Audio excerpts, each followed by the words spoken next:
People.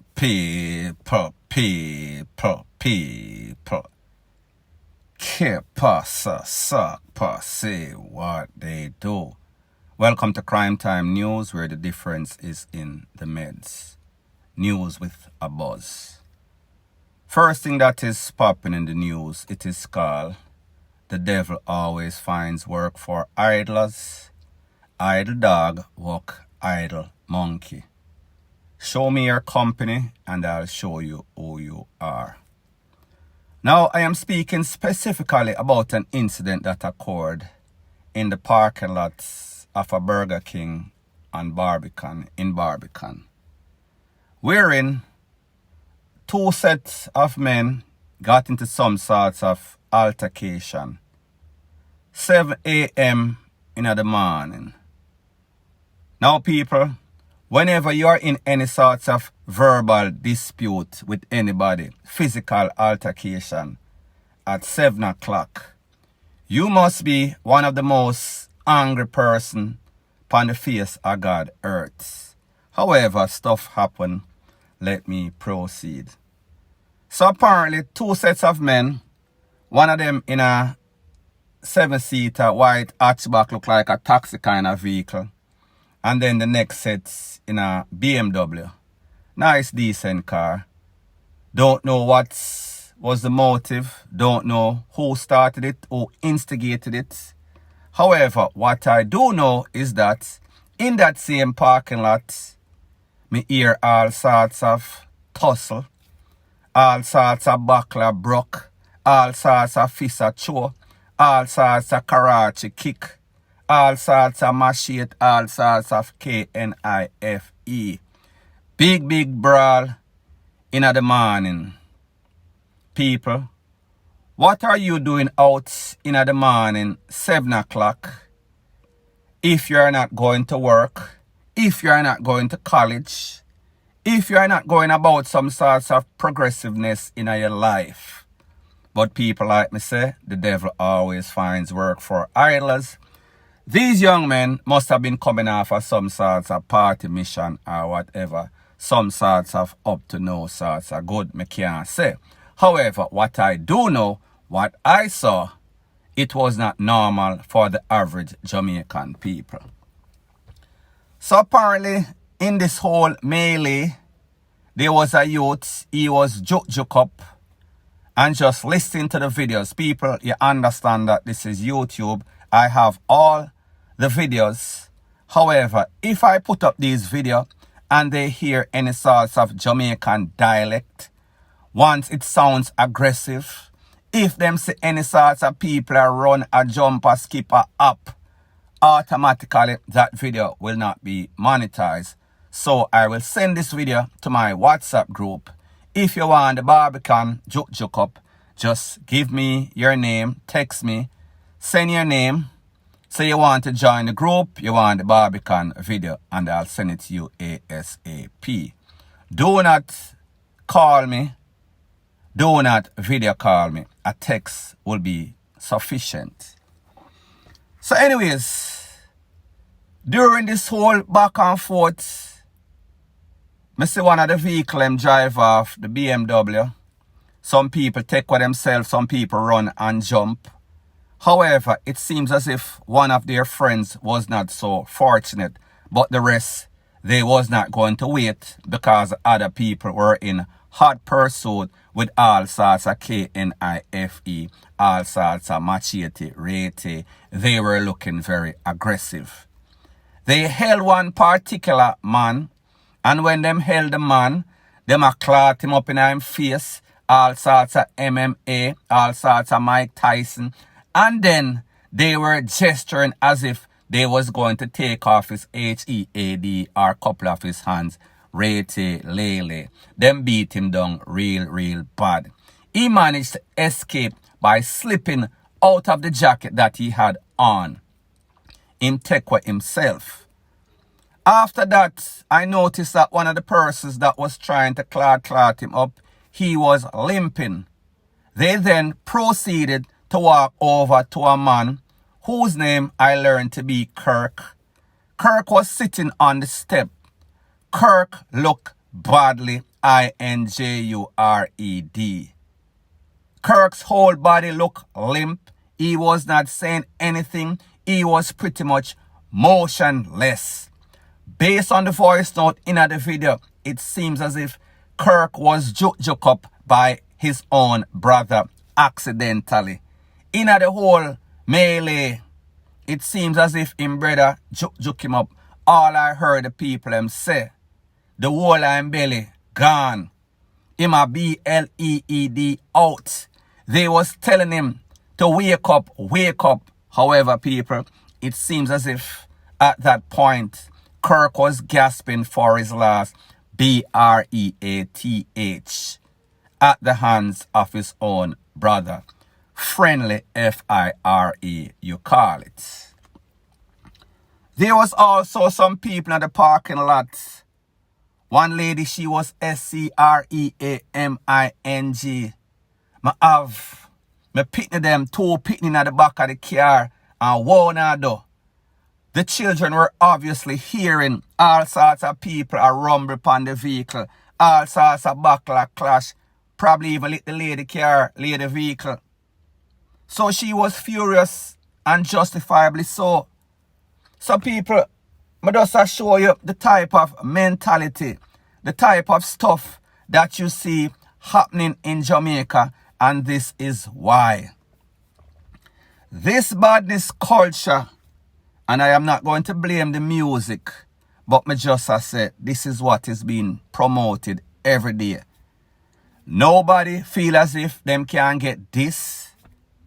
Anybody get this, they would rather to hurt somebody, they would rather to KILL somebody. This is how insecure and fractured these young youths nowadays ego is.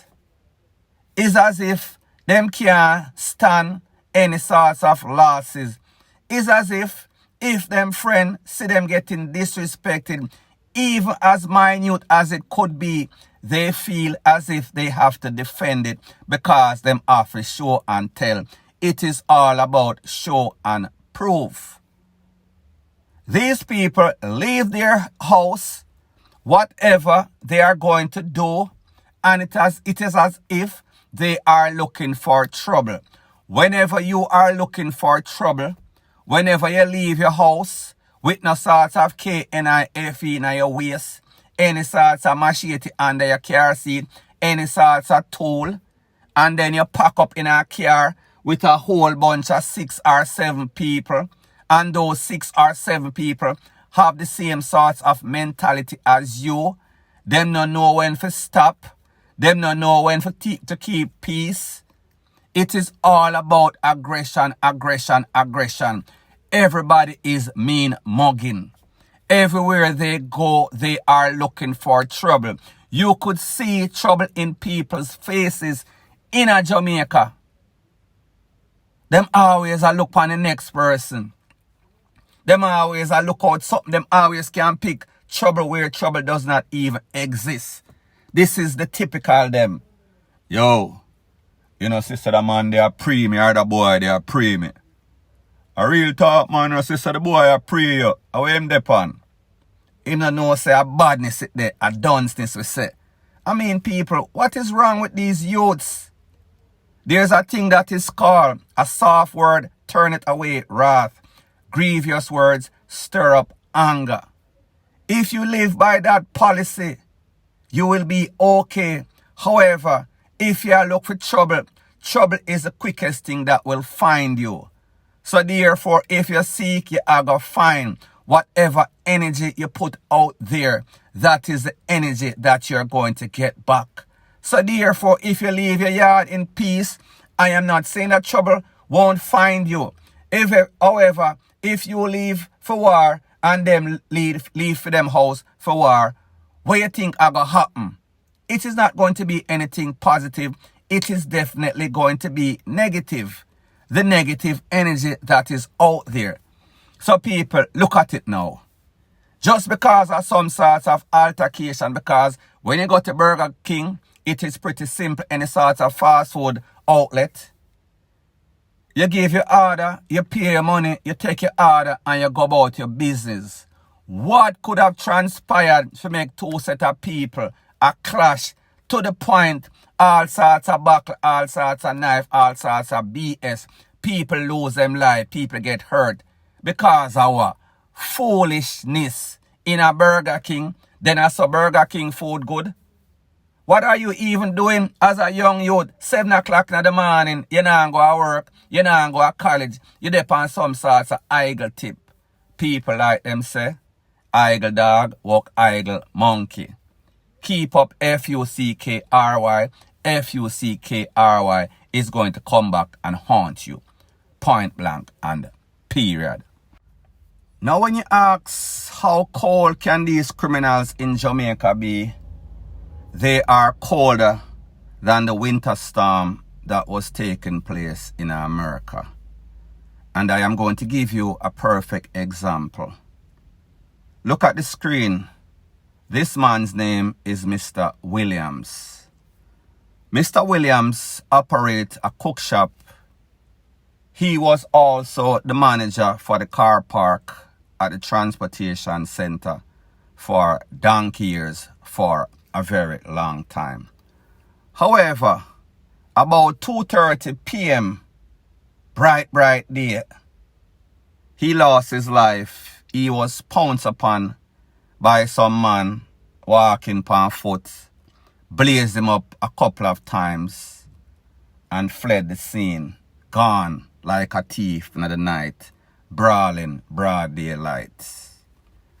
Based on the report, it is said that Mr. Williams, who also operated his cook shop, he was serving customers when some people walk up and wet him up.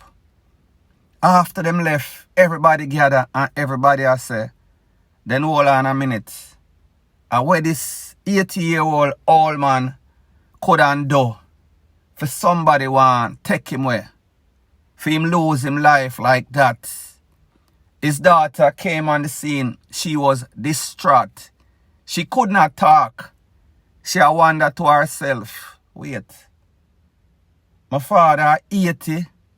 My father is a peaceful man. Everybody know him. He is not a likely candidate to lose his life. But people, like I always tell you, everybody is an equal opportunity target. Anybody can DEAD in this place for none at all, or even for some petty stuff. People are said to themselves, nobody no want to talk, because obviously people might have an idea what was going on, why he might have lost his life. The pastor come on the scene, like me say, this man is a man that is well known in the community. The pastor say, then me just talk to him, I go to him yard yesterday. Me talk to him earlier today. Me and him supposed to meet up later on in the day. And now this, the pastor had tears in his eyes. Everybody a ball. Because them say, no sir, if anybody deserve it, this was not this man. This man is a good man. But people, like me tell you, these youths nowadays, they are so insecure. They are so sensitive. They are so licky. And when I say this, I mean that maybe the man come at the place with some sorts of food, or maybe because he is managing the car park, him tell him say, yo, you can't park this so. That is how sensitive they are. It's as if they are just itching, waiting, so trigger happy that them just want somebody say something to them so they can exalt themselves or exhaust their toll. People, it not make no kind of sense. People that lose them life, especially 80-year-old man. I have to ask the question, where could this 80-year-old man do so? Where him couldn't do to somebody? And people sometimes, like me say, we know that the hitman thing is big in Jamaica. Maybe some sorts of competition, maybe some sorts of extortion around the place. Anything can play. It just shows you the difference in the mindset, the mentality. When you and I was growing up, We can't even frown upon elderly. If we're mad, we have to just swallow that like a frisbee pill. We can't make them ears say we have said nothing. I talk behind them back. We mother, we father, we done clot you up. Them have the ability for clot you up also. However, with this new breed, them just think different, them operate different, and people, it is always for the Wassara. Point blank and period. Now the next thing that is popping in the news, I want to ask if, is it just me or other persons in Jamaica is seeing a very disturbing, reoccurring theme as it pertains to any sorts of drugs bust, any sorts of seizure of cash related to smuggling. Now the other day we saw that the JDF, the Coast Guard, they intercepted a go fast white and grey boats somewhere in Moran Point. They said that there was 2,000 pounds of cocoa in 19 knitted bags. I remember the details. They said that it was worth $1.1 billion.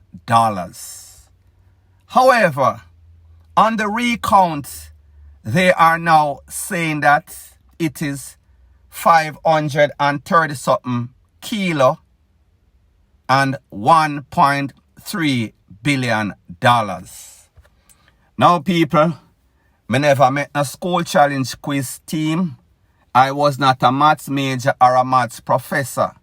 So therefore, one of you geeky persons in the corporate world that is good with maths and the odd maths and mad maths, people, me just say, please explain to me how 2,000 pounds equivalent to 530 kilograms.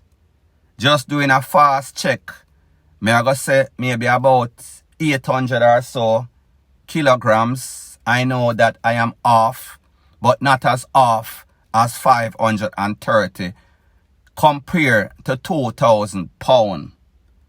And then, even worse, how is it that the amount of cocoa is less, but the value is more? For 2,000 pounds is 1.1 billion Jamaican dollar. For 530 odd locks, keys, is $1.3 billion. Now people, like me say, the disturbing theme is this. Do you remember an incident, I think, in a Montego Bay going towards Westmoreland, in which the Popo, Seatac and them running our house? They said that they found 10 million US dollars along with cocoa and all sorts of contraband. That person was a smuggler. The new figure came back to be 7 point something million. When they did a final tally, the final tally was $3.8 million. So therefore it dropped from 10 to 7 to 3. We not hear nothing after that. We not hear nothing about no sorts of case or anybody get convicted, anybody gone to prison. It is swept under the rug. Remember when I spoke about this latest incident in Port Morant, I said some people are going to buy some brand new car, some new houses are going to build, some people's life, not talking about the smugglers, are going to change tremendously for the better. And people, so said, so done. So the question that I have to ask is this. Who is doing the accounting?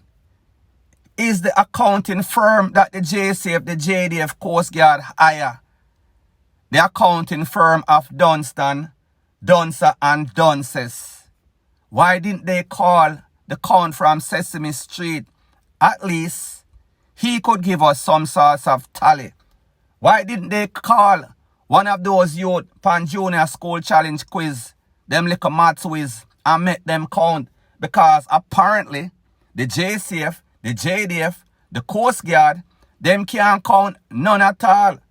The only kind of counting they are doing is this. 2 for you, 1 for me. 1 for you, 2 for me. So therefore, more than likely, somebody is lining their pocket. The maths just does not add up. Point blank and period. So anyways, people, thanks once again for checking out my video. If you appreciate videos straight to the point, please show your appreciation by liking, commenting, sharing, and subscribing to my channel. That is how YouTube promotes videos like these to like-minded, sensible persons like yourself. Point blank and period.